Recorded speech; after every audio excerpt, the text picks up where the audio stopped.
सच में हमारी ये जो हिंदी भाषा है ना, हमारी हिंदी बहुत ही ज्यादा मुश्किल भाषा है। मुश्किल, मैं सोचता था कि इब्रानी मुश्किल है या यूनानी मुश्किल है। सच में वो बहुत आसान है जब हम हिंदी को कंपेयर करते हैं। क्यों? क्योंकि हमारी हिंदी भाषा में बहुत से शब्द ऐसे हैं जिनका मतलब जो है ना मिलता जुलता है, पर फिर भी मतलब बिल्कुल अलग निकलता है। उदाहरण के तौर पर दो शब्द आपको बताऊं तो वो है आनंद और खुशी। ये दोनों शब्द आनंद और खुशी, दोनों शब्द मिलते जुलते लगते हैं, पर मैं आपको बताना चाहता हूं कि इन दोनों शब्दों में बहुत बड़ा अंतर है, बहुत ही गहरा अंतर है। उदाहरण के तौर पर खुशी जो है ना वो एक ऐसी चीज है जिसकी हम तलाश करते हैं। फिर से बताता हूं, खुशी की हम क्या करते हैं? तलाश करते हैं। खुशी की हम इच्छा रखते हैं और खुशी को हम पाना चाहते हैं, खुशी के पीछे हम भागते हैं। ये जो खुशी है ये पूरी तरह से बाहरी कार्यों पर निर्धारित होती है, बाहरी कार्यों पर। अगर आपको वो नहीं मिला जो आप चाहते हैं, या फिर जैसा आपने सोचा है आपके प्लान अनुसार नहीं हुआ, तो आप खुश नहीं रह पाएंगे। ये बाहरी कार्य हैं, बाहरी कार्य। जैसा मैंने सोचा है वैसा अगर हो तब मैं खुश होता हूं, जैसा मैंने सोचा है मेरे सोच अनुसार नहीं होता तब मैं खुश नहीं होता। खुशी जो है ना, खुशी वो अपनी जरूरतों को पूरा देखकर होती है, पूरा देखकर। और दूसरी तरफ जो ये आनंद है, ये आनंद एक अंदरूनी कार्य है, अंदरूनी कार्य। अंदरूनी का मतलब समझते हैं ना, अंदर का कार्य, अंदरूनी कार्य जो हमारी आत्मा को आनंद से भर देता है। चाहे हमारे हालात खराब चल रहे हो, पर उन परेशानियों में भी मन जो है आनंदित होने के कारण, मन जो है वो आनंद से भरे होने के कारण वो उत्साहिता और प्रसन्नता हमारे चेहरे पर दिखाई देती है। ये कब दिखाई देगी? जब हमारे अंदर आनंद होगा, आनंद। फिर से आपको बताऊंगा कि ये खुशी जो है ना वो पल भर के लिए होती है, पर ये आनंद जो है वो सदा बहार होता है, सदा बहार। एक और उदाहरण देता हूं आपको खुशी का। अगर तो मेरी तनख्वाह बढ़ गई तो मैं क्या होऊंगा? खुश होऊंगा। हालेलुया, बढ़ गई, मेरी तनख्वाह बढ़ गई। पर अगर अगले हफ्ते मालिक कहे कि मैंने गलती से तेरी बढ़ा दी, तेरे किसी और की बढ़ानी थी, तो उसी पल क्या हो जाएगी? हमारी खुशी खत्म हो जाएगी। अगर काम कम है और तनख्वाह ज्यादा है तो हम खुश होते हैं, पर अगर काम बढ़ जाए और तनख्वाह उतनी रहे तो हमारी खुशी जो है वो खत्म हो जाती है। अगर मुझे मेरी बीमारी से चंगाई मिल जाए तो मैं क्या होऊंगा? खुश होऊंगा। पर अगर मुझे चंगाई ना मिल रही हो तो मेरी खुशी जो है वो नहीं आ पाएगी। या फिर अगर मैं बीमार होकर यहां से एक जगह से एक बीमारी से मैंने चंगाई पा ली, पर कुछ दिनों बाद दूसरी बीमारी आ गई, फिर भी क्या होगा? मेरी खुशी जो है वो खत्म हो जाएगी। ये दोनों शब्द आनंद और खुशी मिलते जुलते हैं, मिलते जुलते, पर दोनों का अर्थ जो है ना हिंदी डिक्शनरी में भी बहुत अलग लिखा हुआ है। गलातियों की पुस्तक जिस समय हम 5 नंबर अध्याय को देखते हैं तो उस 5 नंबर अध्याय में पवित्र आत्मा के 9 फलों के बारे में लिखा हुआ है। पवित्र आत्मा के उन 9 फलों में से दूसरा फल जो है वो आनंद का है, खुशी का नहीं है। जो बात कर रहा हूं समझ पा रहे हैं? पवित्र आत्मा का फल जो है वो आनंद का है, खुशी का नहीं है। क्यों? क्यों पवित्र आत्मा का फल आनंद का है, खुशी का नहीं है? क्योंकि खुशी जो है वो टेम्परेरी होती है और आनंद जो है वो परमानेंट होता है। हालेलुया। ये पवित्र आत्मा के फल जो है ना वो अंदरूनी हमारी आत्मा के लिए है, बाहर शरीर के लिए नहीं है। किसके लिए है? हमारी आत्मा के लिए। हां, अगर हमारी आत्मा में पवित्र आत्मा के ये फल लगेंगे तो ये फल जो है ना बाहर हमारे चेहरे के द्वारा दूसरों को दिखाई देंगे। अगर हमारी आत्मा आनंदित है तो मेरे मुंह पर क्या रहेगी? मुस्कान रहेगी, आनंदित रहूंगा। आनंद और खुशी, इन दो शब्दों में क्या अंतर है? समझ पा रहे हैं? नहीं समझ पा रहे हैं? धन्यवाद बताने के लिए। आत्मा परमेश्वर के कारण आनंदित होती है, और जब सब कुछ हमारी सोच के अनुसार चल रहा होता है उस समय हम क्या होते हैं? खुश होते हैं, खुश। मतलब कि ये आनंद जो है वो फॉरएवर है, सदाबहार है, परंतु ये खुशी जो है वो कुछ पल की है, चीजों के कारण है, टेम्परेरी है। आज बहुत से लोग जो है ना, बहुत से लोगों के मन में आनंद नहीं है, बल्कि कुछ पल के लिए मन को तसल्ली देने वाली खुशी है लोगों के मन में। एक्चुअली ये आजकल के लोगों की समस्या नहीं, बल्कि ये समस्या शुरू से ही चलती आ रही है, शुरू से।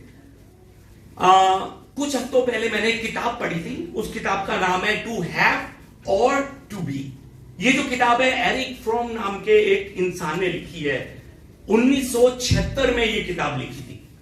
इस किताब के अंदर भी लेखक जो है ना वो आनंद और खुशी के अंतर को बताता हुआ ये लिखता है कि ये दोनों शब्द जो है ना सुनने में एक जैसे लगते हैं, पर इन दोनों शब्दों का अर्थ जो है ना वो बिल्कुल अलग है। उस किताब में वो पहले ये लिखता है कि आज लोग आनंद से नहीं, आनंद को पाने के लिए नहीं, बल्कि खुशी को पाने के लिए जी रहे हैं, खुशी को पाने के लिए। ये आनंद क्या है? लेखक कहता है कि जो कभी नहीं मिटता, पर ये खुशी क्या है? जो आती है और चली जाती है। लेकिन उस किताब में लेखक कहता है कि लोग जो है ना, लोग अपनी प्रशंसा करवाकर खुश होते हैं। लोग जो है ना वो अपने नाम को ऊंचा उठाकर खुश होते हैं। लोग जो है ना पैसा ज्यादा कमाकर खुश होते हैं। वो दूसरों को नीचा दिखाकर, दूसरों से जीत कर खुश होते हैं। लोग जो है ना वो अपना घर बनाकर खुश होते हैं, शादी कर खुश होते हैं, रिश्तेदारियां निभाकर खुश होते हैं, मोबाइल देख कर खुश होते हैं, गेमें खेल कर खुश होते हैं। लेखक जो है ना उसी किताब में आगे लिखता है कि इन सब चीजों के द्वारा लोग जो है ना कुछ पल के लिए खुश जरूर होते हैं। इन सब चीजों के द्वारा, मोबाइल के द्वारा, पैसे के द्वारा, नाम को ऊंचा उठता देख, इन सब चीजों के द्वारा कुछ पल के लिए खुश जरूर होते हैं, पर इन चीजों के द्वारा वो आनंदित नहीं रह सकते। इसी कारण लोग इन सब चीजों के कारण खुश तो होते हैं, पर कुछ पलों बाद उनकी वही खुशी जो है ना वो उदासी में बदल जाती है। ये किताब मैं फिर से याद दिलाना चाहता हूं, आजकल लिखी हुई किताब नहीं है, लगभग 48 साल पहले ये किताब लिखी गई थी। मतलब कि ये समस्या आजकल के लोगों की नहीं, पहले लोगों की भी यही समस्या थी। पिछले हफ्ते थोड़ा समय परमेश्वर ने दिया तो एक और किताब देखने को जो है मिली। उस किताब का नाम था जॉय स्टार्ट्स हियर। ये जो किताब है जेम्स विल्डर नाम के एक इंसान ने लिखी है, और ये किताब ज्यादा पुरानी नहीं है। ये किताब भी आज से लगभग 8-9 साल पुरानी है। तो यानी कि हम कह सकते हैं 8-9 साल, यानी कि आजकल के समय में लिखी गई ये किताब है।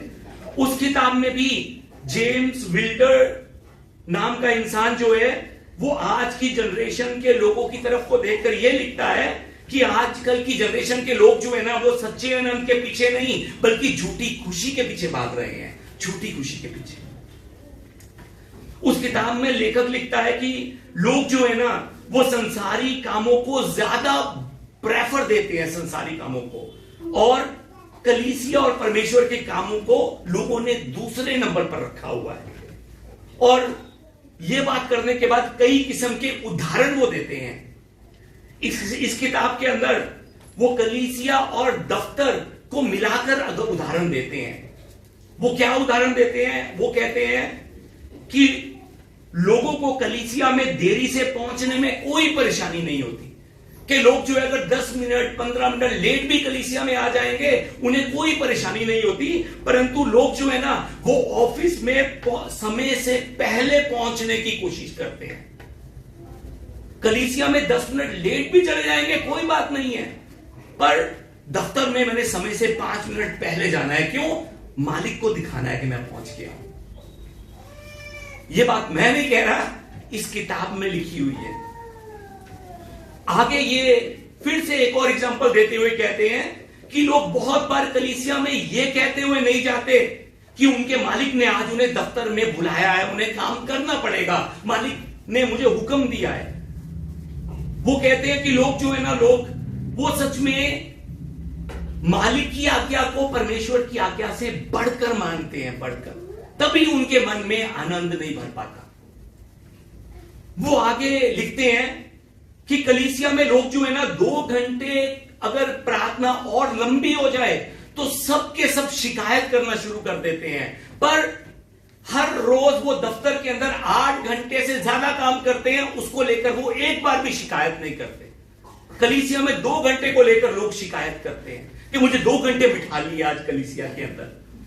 वो आगे लिखते हैं कि अगर कलीसिया में कोई गलती हो जाए तो लोग माफी मांगने के बजाय कलीसिया को छोड़कर चले जाते हैं, परंतु अगर दफ्तर में कोई गलती हो जाए तो वो जाकर अपने मालिक से भी माफी मांगेंगे और अपने जो साथ में काम कर रहे लोग हैं उनसे भी वो माफी मांगेंगे।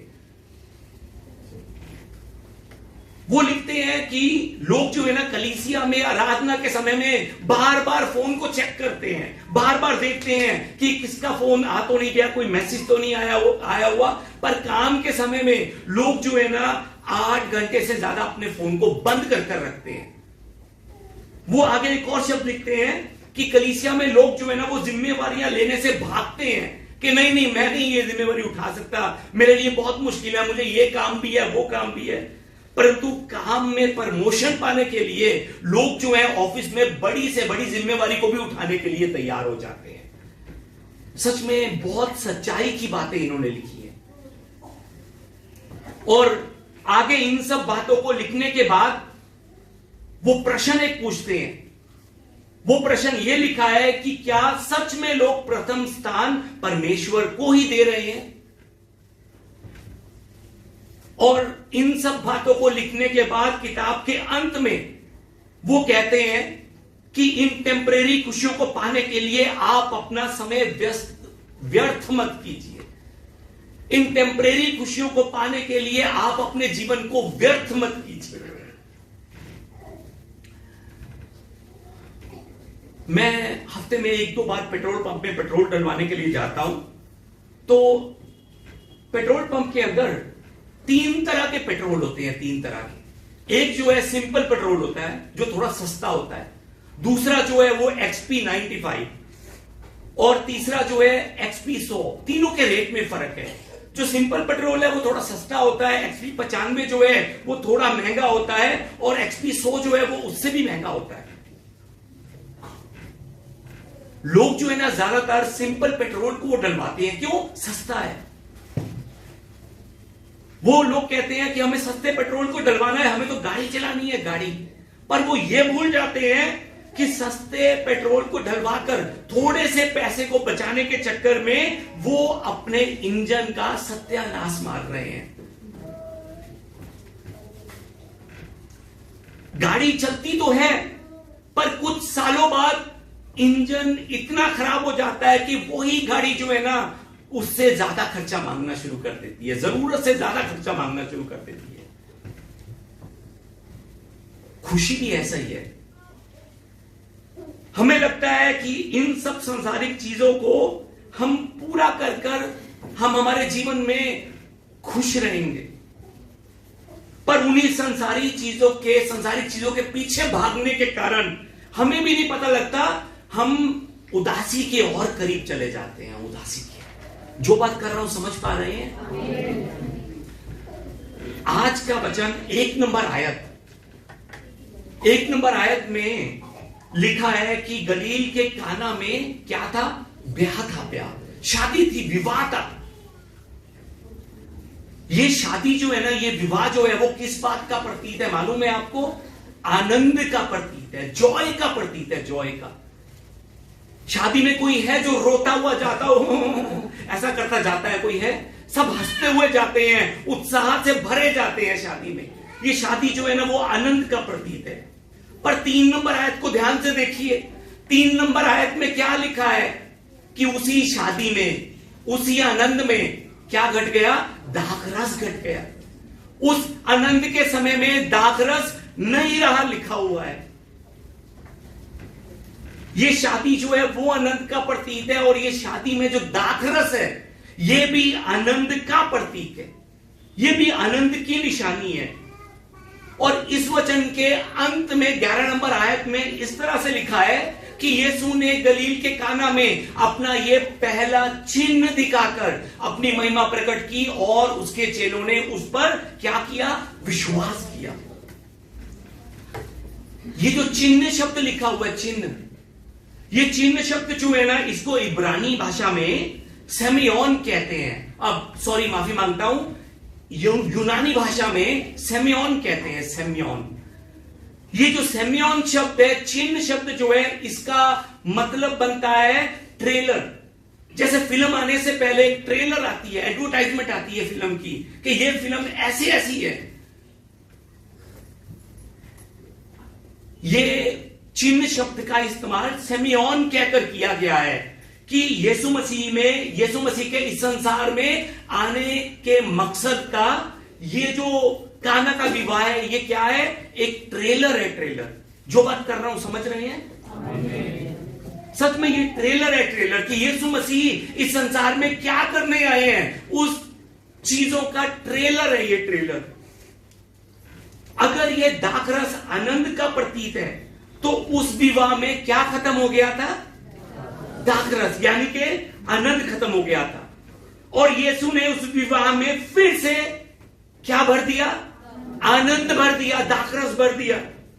और ऐसा आनंद भर दिया जिसका अनुभव उन लोगों ने आज तक नहीं किया था, आज तक नहीं किया था। और इस चिन्ह को देखकर उसके चेलों ने उस पर विश्वास किया। क्या विश्वास किया मालूम है आपको? कि सच्चा आनंद सिर्फ यीशु ही दे सकता है। हालेलुया। ये अनुभव किया, ये कोई चमत्कार नहीं किया यीशु मसीह ने, ये चिन्ह दिखाया, सेमियोन दिखाया, ट्रेलर दिखाया कि सच्चा आनंद सिर्फ यीशु ही दे सकता है। ये विश्वास किसने किया? उसके चेलों ने किया।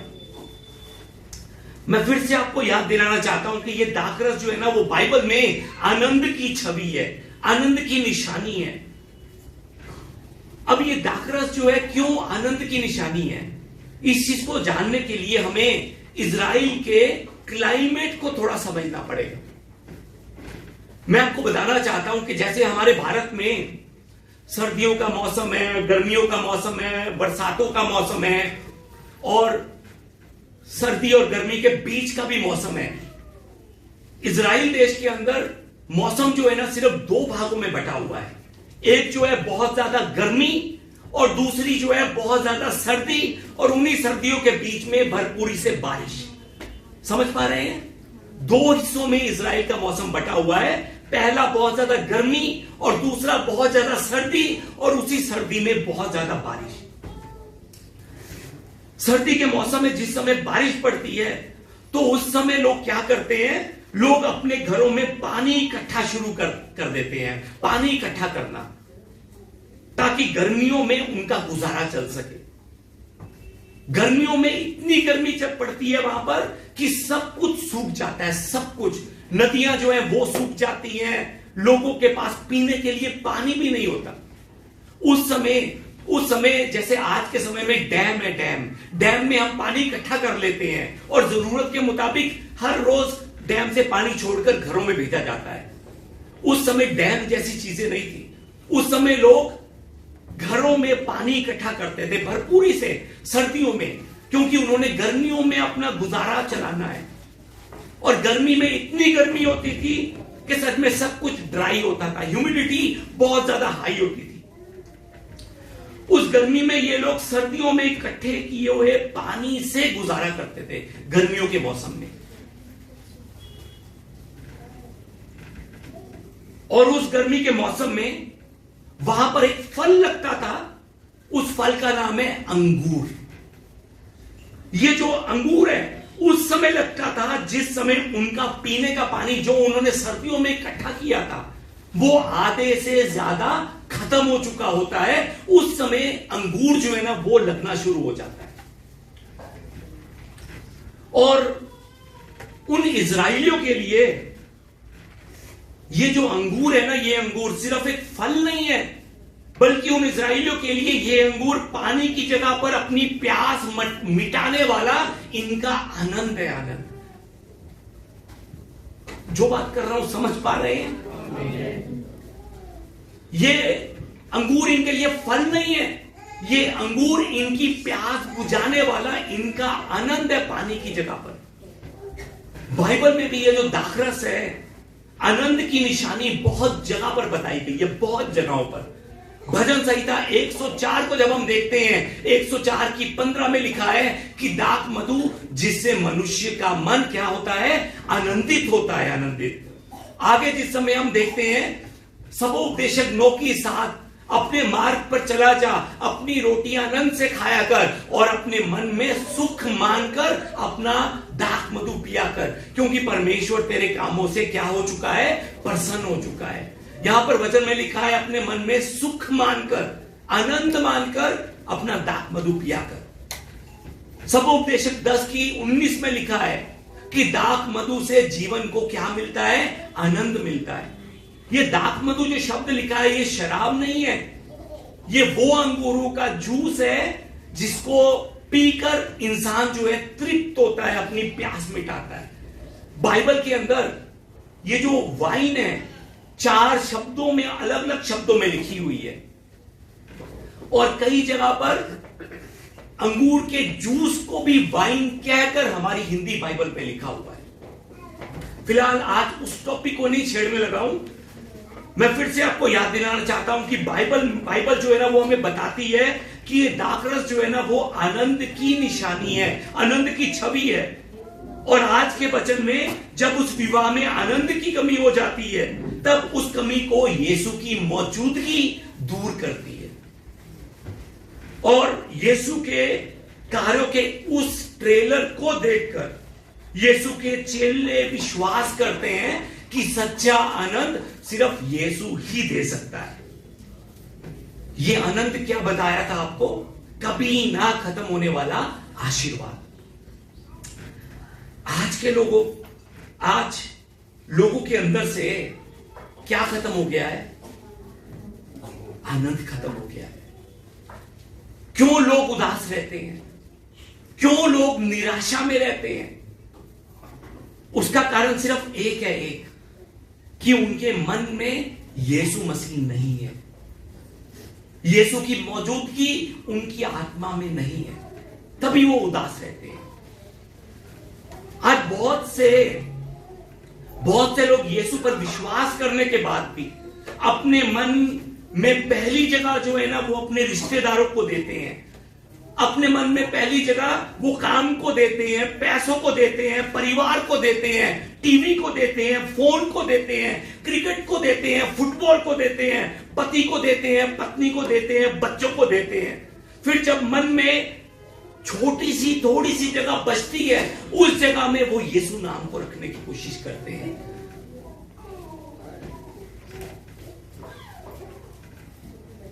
जो छोटी सी जगह बचती है, थोड़ी सी जगह बचती है, अंत में वो यीशु को डालने की कोशिश करते हैं। पर सब कुछ ऑलरेडी भरा होने के कारण मन में यीशु मसीह आते तो हैं, पर पूरी तरह से नहीं आ पाते हैं। पर जिस समय कोई विश्वासी अपने मन में सबसे पहला स्थान यीशु को देता है, तब यीशु मसीह उसके मन के अंदर आकर भर जाते हैं। और यीशु मसीह उसके मन में आकर भरने के कारण वही चीजें जिसके पीछे मनुष्य पूरा जीवन भागता रहता है, यीशु मसीह उसके मन के अंदर आने के कारण वो सब चीजें अपने आप उसके करीब आना शुरू हो जाती हैं। उस विवाह में दाखरस कैसे पूरा हुआ, उसका कारण सिर्फ एक था, वो था यीशु मसीह। यीशु मसीह उस विवाह में मौजूद थे। यीशु मसीह की मौजूदगी ने उस जगह पर दाखरस की, आनंद की कमी को क्या किया, पूरा किया। 2 नंबर आयत को जिस समय हम देखते हैं आज के वचन में लिखा है कि यीशु उस विवाह में आमंत्रित थे, वो मौजूद थे उस विवाह में। फिर से वापस पॉइंट की ओर आता हूं, क्यों हमें बार बार फोन की लत लग जाती है, हम छोड़ना चाहते हैं, क्यों बार बार हमें गेम की लत लग जाती है, हम छोड़ना चाहते हैं, क्यों बार बार नशों की लत लग जाती है, शराब की लत लग जाती है, सिगरेट की लत लग जाती है, हम छोड़ना चाहते हैं, क्यों बार बार मुंह से गालियों की लत लग जाती है, क्यों गुटकों की लत लग जाती है, जर्दों की लत लग जाती है, हम नहीं भागना चाहते, क्यों बार बार पैसों के पीछे हम फिर से भागना शुरू कर देते हैं, क्यों हमें पैसों की लत लग जाती है, क्यों बार बार हम उदास हो जाते हैं, क्यों बार बार हम निराश हो जाते हैं, क्यों? उत्तर जो है बहुत आसान है, बहुत सरल है उत्तर, क्योंकि हमारे मन में यीशु मौजूद नहीं है। अगर यीशु मौजूद होता तो सच में हमें यीशु की लत लगती, दूसरी चीजों की नहीं। जो चीज हमारे मन में मौजूद है हमें उसकी लत लग जाएगी, और यीशु मन में मौजूद ना होने के कारण, इसी कारण आज बहुत से लोगों की आत्मा जो है ना वो आनंद और शांति की भूखी और प्यासी है। यूहन्ना 14:27 में यीशु मसीह कहते हैं कि मैं तुम्हें शांति दिए जाता हूं, अपनी शांति तुम्हें देता हूं, जैसा संसार देता है मैं तुम्हें नहीं देता। जैसा संसार तुम्हें शांति देता है वैसी शांति नहीं मैं तुम्हें देता। यीशु मसीह के इस वचन का क्या अर्थ निकला कि शांति जो है ना वो दो किस्म की है, दो तरह की है। एक शांति जो यीशु मसीह की ओर से आती है, वो आनंद जो यीशु की ओर से आता है, और दूसरी झूठी शांति जिसको हम खुशी भी कह सकते हैं, जो संसार की ओर से आती है। यीशु मसीह कहते हैं ये मैं तुम्हें झूठी खुशी नहीं देता, मैं तुम्हें झूठी शांति नहीं देता, मैं तुम्हें सच्ची शांति देता हूं, सच्ची शांति। यीशु मसीह यूहन्ना की पुस्तक 15:5 में लिखकर कहते हैं मैं दाख लता हूं, तुम डालियां हो, जो मुझ में बना रहता है और मैं उसमें, वह बहुत फल फलता है, क्योंकि मुझसे अलग होकर तुम कुछ भी नहीं कर सकते। यीशु मसीह कहते हैं कि मुझसे अलग होकर, मुझे अपने मन से अलग कर कर तुम कुछ भी नहीं कर सकते, तुम आनंदित नहीं हो सकते। याद रखिए हमारे जीवन में सच्चे आनंद की शुरुआत सिर्फ यीशु मसीह है, यीशु मसीह। यूहन्ना 16:24 में भी हमारे प्रभु यीशु मसीह कहते हैं कि अब तक तुमने मेरे नाम से कुछ नहीं मांगा, मांगोगे तो तुम पाओगे, ताकि तुम्हारा क्या पूरा हो सके, आनंद पूरा हो सके। यीशु को मांगो तो तुम अपने मन में पाओगे, और जिस समय वो आपने पा लिया यीशु मसीह को अपने मन में, उस समय तुम्हारा आनंद जो है वो पूरा हो जाएगा। यीशु से अलग होकर कोई कुछ नहीं कर सकता। यीशु के साथ रहकर ही सब अपना आनंद पूरा कर सकते हैं। हमारी कलीसिया में रिवाइवल आ रहा है या नहीं आ रहा है, इन बातों को लोग जो है ना हमारे मन में आनंद को देखकर जान सकते हैं कि सच में हमारी कलीसिया में रिवाइवल आ रहा है कि नहीं आ रहा। कौन सी कलीसिया अच्छी कलीसिया है मालूम है आपको? जहां पर विश्वासियों का मन यीशु के कारण आनंदित रहता हो। मेरी नजर में वो कलीसिया अच्छी कलीसिया है, अच्छी कलीसिया। इस आनंद शब्द को इंग्लिश में जॉय कहते हैं, जॉय। इस जॉय की फुल फॉर्म क्या है मालूम है आपको? JOY की फुल फॉर्म सच में मैं आपको बताना चाहता हूं, पर एक शर्त पर बताऊंगा, अगर आप पूछेंगे तो। ऐसे नहीं सच में अगर आप कहेंगे J, फिर मैं आपको बताऊंगा, फिर आप कहेंगे O, फिर मैं आपको बताऊंगा, फिर आप कहेंगे Y, फिर मैं आपको बताऊंगा। एक बारी सच में तैयारी की है, पूछना पड़ेगा।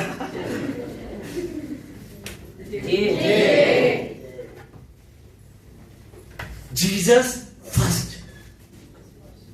अगला क्या था? अदर्स सेकंड,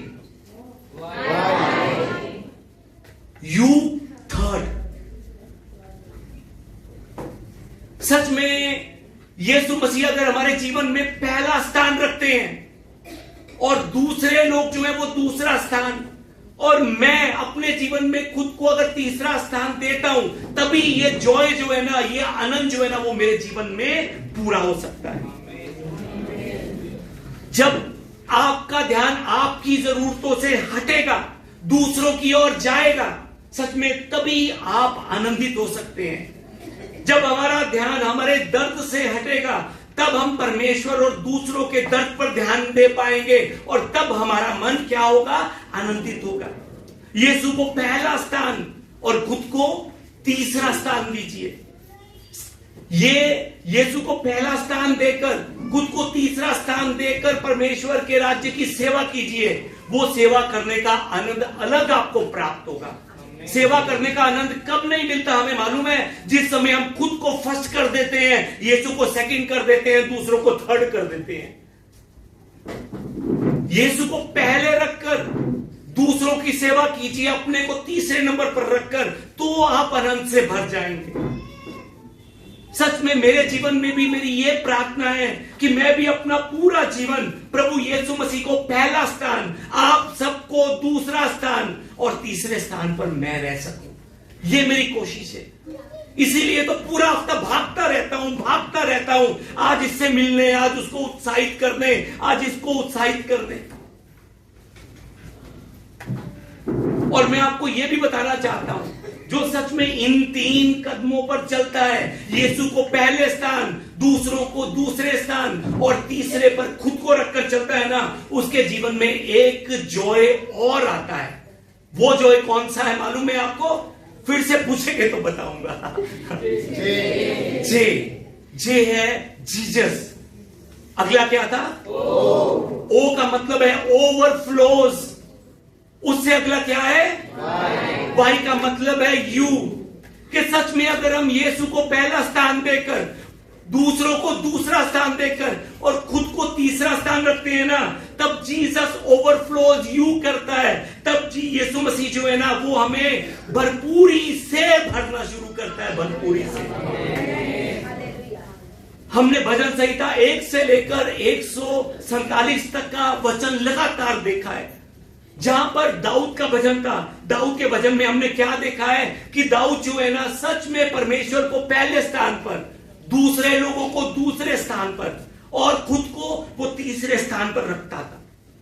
इसीलिए दाऊद के जीवन में आनंद का ओवरफ्लो था। इसीलिए चाहे दाऊद के हालात खराब थे, चाहे उसके परिवार के लोगों ने उसे छोड़ दिया था, चाहे उसे अपनी जान को बचाने के लिए गुफाओं में छुपना पड़ रहा था, पर उसके आनंद का ओवरफ्लो कम नहीं हो रहा था। वो उमड़ता जा रहा था, बढ़ता जा रहा था, बढ़ता जा रहा था। तभी तो दाऊद 23:5 में कहता है कि तू मेरे सताने वालों के सामने मेरे लिए मेज बिछाता है, तूने मेरे सिर पर तेल मला है, मेरा कटोरा उमड़ रहा है। आमीन। ये कारण था दाऊद का आनंद का कटोरा उमड़ने का।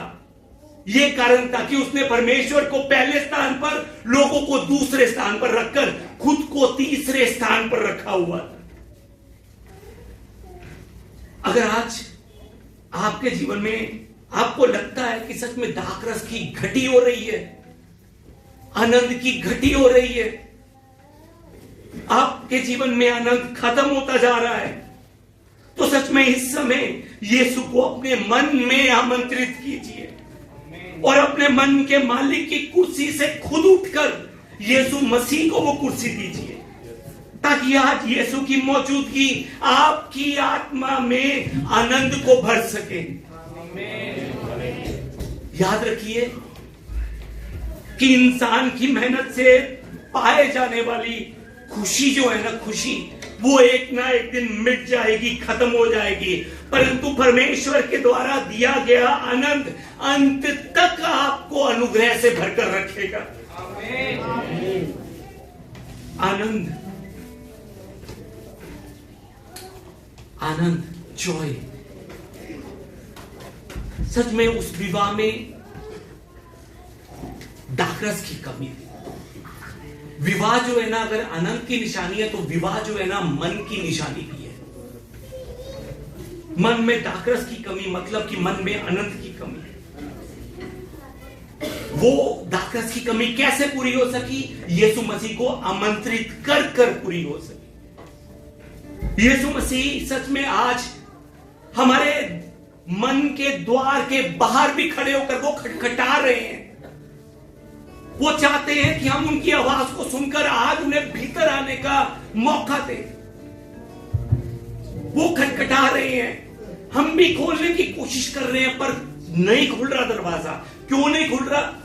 भरा हुआ है मन, जो है भरा हुआ है पैसों के कारण, पैसों के लालच के कारण, रिश्तेदारों के कारण, परिवारों के कारण, मोबाइल के कारण, गेम्स के कारण हमारा मन भरा हुआ है, भरा। सच में आज इस मन को खाली कीजिए तो ये द्वार खुलेगा, और जिस समय ये दरवाजा मन का खुलेगा, हमारे प्रभु यीशु मसीह हमारे मन में आकर हमारे मन को आनंद से भर देंगे। इस समय सच में हम अपने मन को खाली करने के लिए प्रार्थना, अपने मन को दूसरी चीजों से भरकर मत रखिए। खुशी के पीछे नहीं, आनंद के पीछे भागिए, यीशु के पीछे भागिए। आइए अपनी अपनी आंखों को बंद कर हम प्रार्थना करते हुए प्रभु से कहें कि यीशु आ, यीशु आ, यीशु आ और मेरे मन में समा जा। यीशु आ,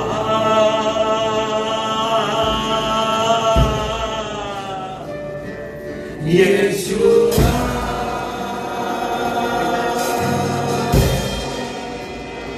यीशु आ, मेरे मन में समा जा।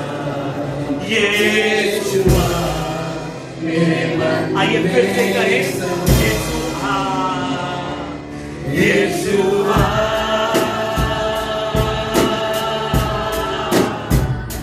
यीशु आ,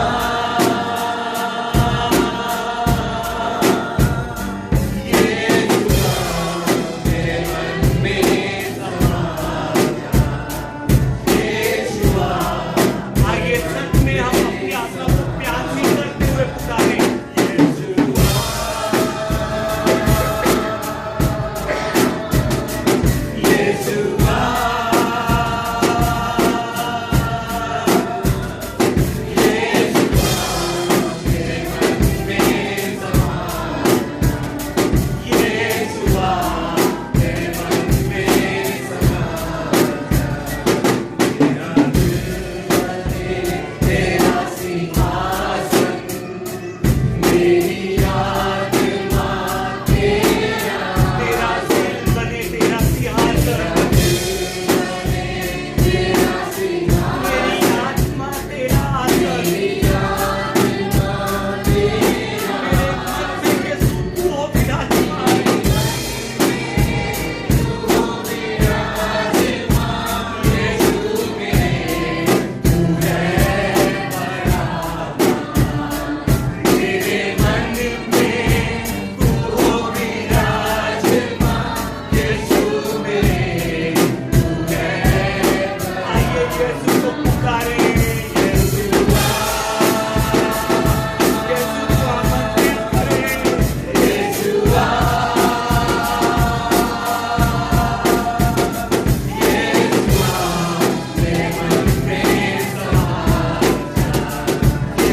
ये समय प्रभु भोज का समय है। आइए इस